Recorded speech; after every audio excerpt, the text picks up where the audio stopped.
నేను లైవ్ లోకి రావడం జరుగుతుంది. అఘోరి నాగసాధకు పెద్ద షాక్. బీటెక్ స్టూడెంట్ వర్షిని చూడడానికి అమ్మాయి బాగానే ఉంటుంది, తెలివైంది కూడా. అలాంటి అమ్మాయి ఎందుకు ఇంత సడన్ గా అఘోరిగా మారాలనుకుంది? అఘోరితో కలిసి ఎందుకు వెళ్లిపోయింది? వాళ్ళ ఇంట్లో వాళ్ళు ఎంత చెప్పినా కూడా వినకుండా నా ఇష్ట ప్రకారం నేను వెళ్లిపోతున్నాను అని మంగళగిరి పోలీస్ స్టేషన్ లో లెటర్ రాసి మరి వెళ్లారు. మంచిగా చదువుకుంటూ ఇన్స్టాలో రీల్స్ చేసుకుంటూ హ్యాపీగా తిరిగే అమ్మాయి ఇంత సడన్ గా అఘోరిగా మారాలని ఎందుకు అనుకుంది? లేడీ అఘోరి నాగసాధుని 5 రోజులు తెచ్చి వాళ్ళ ఇంట్లో పెట్టుకోవడమే వాళ్ళు చేసిన పెద్ద మిస్టేక్. అప్పట్లో పవన్ కళ్యాణ్ మంగళగిరికి వస్తున్నాడు అని తెలిసి ఎలాగైనా సరే పవన్ కళ్యాణ్ కలవాలి అని లేడీ అఘోరి నాగసాధు చేసిన రచ్చ అంతా ఇంత కాదు. రోడ్డు పైన హంగామా చేస్తున్న అఘోరి దగ్గరికి వెళ్లి వర్షిని బట్టలు కప్పింది. దీంతో అప్పటి నుంచి వీరిద్దరికి పరిచయం ఏర్పడింది.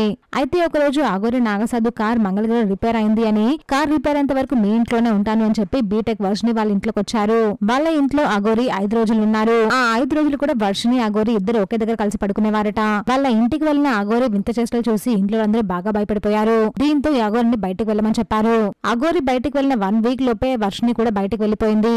అఘోరి నాగసాధుని లేకుండా నేను బతకలేను అని చెప్పి కొన్ని ఆడియోస్ కూడా లీక్ అయ్యాయి. అయితే తాజాగా వర్షిని వాళ్ళ ఫ్యామిలీ మెంబర్స్ వచ్చి ఇంటికి తీసుకెళ్లారు. తనని బలవంతంగా లాక్కెళ్తున్నారు అని వర్షిని ఏడుస్తూ చెప్పుకుంటూ వచ్చింది. అసలు ఇదంతటికి కారణం ఆ అఘోరిని 5 రోజులు వాళ్ళ ఇంట్లో పెట్టుకోవడమే. మరి దీనిపై మీరేమనుకుంటున్నారో కమెంట్ చేయండి. ప్లీజ్ ఫ్రెండ్స్, మా ఛానల్ సబ్స్క్రైబ్ చేసుకోండి ప్లీజ్.